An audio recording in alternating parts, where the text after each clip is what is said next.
I've been asked by one of my subscribers who wanted me to talk about the blackout of 1965 or I think 1965 or 1977 about what happened in New York City in those blackouts.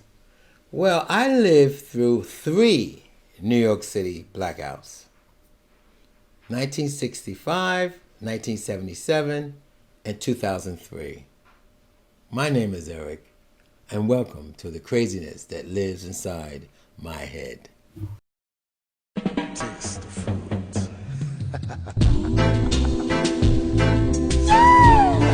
Yeah, all right. November 9th, 1965 was the blackout.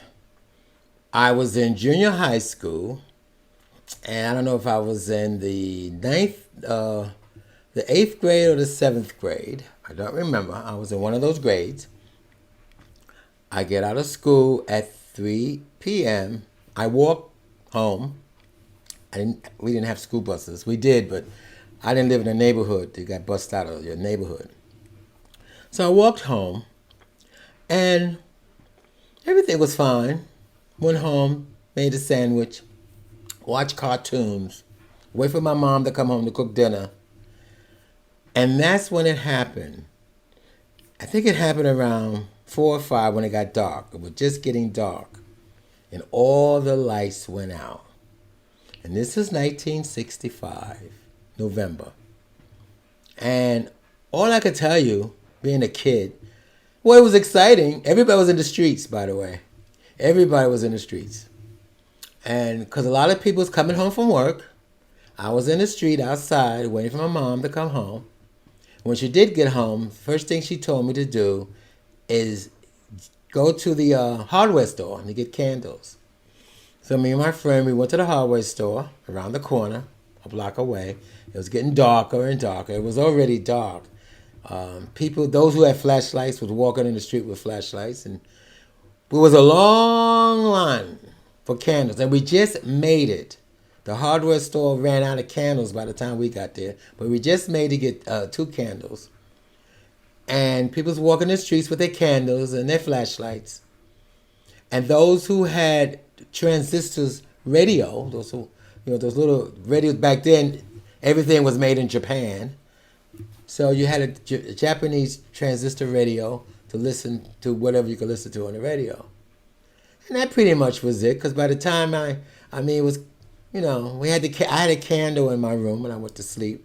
My mom had a candle in my dad's room, And that was about it. And woke up the next morning, and of course you talked about it among yourselves, with your friends. And that was 1965 blackout. Now we come into the 1977 blackout. Was really spooky. Okay, and you want to know, well, what happened that was so spooky? Well, first of all, what I remember, I did go to work that day. I came home, and I lived in my very first studio apartment. I think I was 77? What was it? 77? I was 25 years old. I had my very first studio apartment, my very first apartment. I lived on the second floor in the brownstone. It was a brownstone. I remember that the lights were blinking, yeah, and the lights went out. They blinked and bang. But I lived on the second floor, so I hear people from upstairs trying to get down the steps. I didn't know what to do actually, but something told me get out of there because it was dark. You don't want to be stuck in the. I will tell you this though. I do remember I had water. I remember my neighbors, especially those above me, didn't have water. But I had water. One flight of stairs down, I'm out the building. And we're sitting on the stoop, my neighbors. And all of a sudden, we live a block away from the liquor store. And all we hear is gunfire. Gunfire. Everywhere was gunfire. A block away on Skimmerhorn Street. I lived on State Street at the time in downtown Brooklyn. Livingston Street there was gunfire, and Skimmerhorn Street gunfire, Hoyt Street gunfire. Well, what to find out that people was looting, and the first place they looted was the liquor store. Everywhere they ran to the liquor store. Then you see the guys in the dark with a flashlight, whatever, walking, trying to sell the liquor that they just stole from the liquor store. And that was scary. I mean, people just going crazy, just shooting and looting and, So I went back upstairs because I was scared and locked the door. But I had a flashlight, And then the lights didn't come on that morning. But I do know I had to go to work because it was payday. I wanted to pick up my check. So what I did was I had to walk. There was no train. We wouldn't get on the bus. So actually, I'm not sure there was a bus. I think they did have a bus to go from Brooklyn to Manhattan. I worked in Manhattan. But I had to walk across the Brooklyn Bridge. I walked across the Brooklyn Bridge. Walked up Christie Street. I think Christie Street turned out to be like 2nd Avenue, one of those. Because I worked on the east side. I walked up Christie Street to the east side. Yeah, I worked on 3rd Avenue.